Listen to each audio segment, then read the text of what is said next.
The worst single-day crash in Wall Street history? It wasn't 1929. It was 1987. And almost nobody saw it coming because before every crash, there's calm, there's confidence, false confidence. October 1987. Wall Street had a brand new safety net, a computer program called portfolio insurance designed to prevent losses. Instead, it triggered one of the fastest wealth losses in history. In one day, the market dropped 22%. No warning, no breaks, no bottom, worse than 1929. But here's the part most investors miss. The same fatal pattern, it never left. It just got faster. In this video, you'll discover what really caused the 1987 crash, why smart investors didn't lose a penny, and the strategy the wealthy used to crash-proof their wealth. Because this isn't just a history lesson, it's a capital survival guide. It was 1980s. America was booming. Inflation had been tamed. Wall Street was drunk on deregulation, easy credit, and the belief that the worst was behind us. The Dow has surged more than 40% in just 7 months. Everyone, fund managers, pension boards, retail traders, believed the same thing. The system was strong. The risks were managed.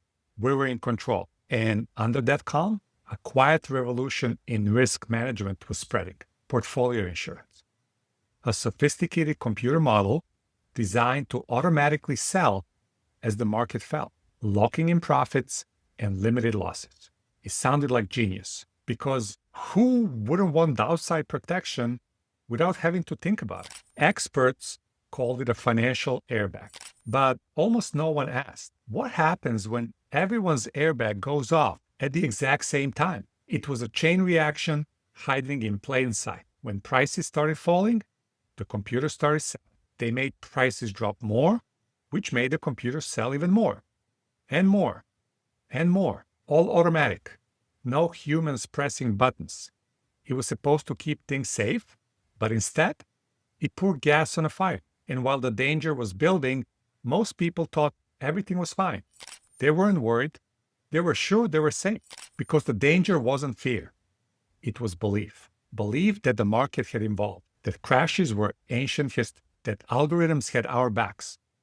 But in October 1987, that belief would cost billions. Wednesday, October 14th, the Dow slipped 95 points, the biggest drop in almost 3 years. But no panic. Just a healthy pullback, they said. Thursday, down another 57 points. Friday, another slide. Still, no sirens, no panic, just static in the system. But underneath the headlines, something was cracking. Then came the weekend. Behind closed doors, money managers ran their models, and the computers waited patiently for the next signal. And then, Monday, October 19th, 9:30 a.m., the bell rings, the floor erupts, the futures plunge before most investors are even awake. Stocks gap down, hard. And that's when the machines took over. Portfolio insurance programs kicked in, selling automatically as prices fell, which drove prices lower, which triggered more selling, and then more. It wasn't fear driving the collapse. It was the computer code, a self-reinforcing loop, a death spiral, engineered by people who believed they made the system safer. The volume was so extreme, the ticker fell over an hour behind. You couldn't even tell what prices stocks were trading at until it was too late. By early afternoon, liquidity was gone, buyers had vanished, and the entire market was in a freefall. The final toll? 508 points lost. That's 22.6% of the Dow in one day. To put that in today's terms, it would be like Dow losing almost 10,000 points by 4 p.m. No circuit breakers, no pause button, no rescue plan, just a theater full of people, and no one knew where the exits were. One trader later said, "We created a machine we couldn't control, and then we pulled the trigger." This wasn't a market correction. It was a control detonation. The morning after felt like waking up from a car crash. No one knew what to say. No one knew what to trust. And most terrifying of all, no one knew if it was over. And then the phone rang. Just before markets opened, a short statement was released. The Federal Reserve, consistent with its responsibilities, affirmed today its readiness to serve as a source of liquidity to support the economic and financial system. That sentence came from Alan Greenspan, just 2 months into his job as a Fed chair. He didn't cut rates. He didn't hold a press conference. He simply whispered, "We got you back." And that whisper, it echoes like thunder. The markets didn't rebound instantly, but the free fall stopped. Confidence, fragile as it was, began to return. But behind the scenes, the real conversation was just beginning, because 1987 didn't collapse from wild speculation like 1929. It didn't come from excessive margin or stock buys. No, it came from structure. As one market historian put it, 1987 was the moment we realized the machines could outrun us. This was the new kind of crisis, not driven by human greed, but by a system nobody fully understood, moving too fast for anyone to stop, and it spooked the regulators. In the months that followed, the SEC and CFTC launched formal investigations. New York Stock Exchange created the first circuit breaker in history. Program trading became a 4-letter word. New trading curbs and volatility rules were born. The lesson was simple and chill. The markets weren't broken by emotion, they were broken by design. And 1987 wasn't just a crash, it was a warning. And the very tools we built to manage risk can become risk. And if it happened once, it can happen again. Today, the suits are sharper, the data feeds are faster, the algorithms are smarter, but underneath it all, the same ghost still housed the machine. 1987 wasn't a fluke. It was a forecast. And if you think today's market is safer, think again. In 1987, it took hours for the market to unravel. Now, it could happen in seconds. AI models now trade billions without a moment of hesitation. ETFs tied together every corner of the market like dominoes. And flash crashes, like we saw in 2010, prove that when things go wrong, they go wrong fast. And here's the scariest part. By the time you check your phone, it's already too late. So what do the wealthy do? They don't try to outguess the next crash. They build around it. One of their best-kept secrets?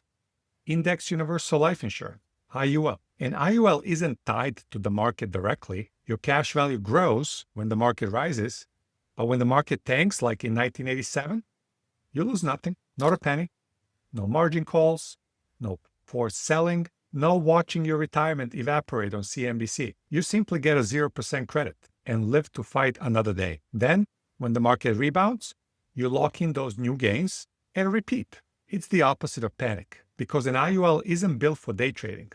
It's built for peace of mind. And here, when it becomes an unfair advantage, you can access your money tax-free through policy loans.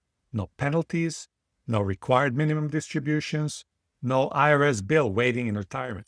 This is why high-income professionals, doctors, corporate executives, entrepreneurs, small business owners, they all use IULs as their anti-Wall Street retirement engine. Because when the next crash hits, you don't want a theory, you want a shield. So what now? You've seen how fast markets can unravel, how belief becomes blindness, and how even the smart systems can turn against you when it matters the most. But the real takeaway, you don't need to predict the next crash. You just need a structure that's built to survive it. Market-linked upside, 0% floor protection, tax-free income in retirement, and built-in legacy benefits. It's not about beating the market. It's about removing it from the equation. And if you're wondering how it could work in your world, start with the IUL Custom GPT. It's your personal AI strategist ready to answer all your questions your advisor probably won't. How much can I contribute? What happens in a bad year? How does it compare to my Roth or solo 401k? No opt-ins, no pressure, no sales pitch, just straight answers, 24/7, tailored to high earners like you. The link is in the description down below. Not quite ready for that step? Then start here. Watch our next video, the 2000.com crash. What really happened? You'll see how irrational exuberance set the stage and how some investors sidestep disaster with structures that still work today. And remember, it's not what you earn, it's what you keep. Enjoy the ride.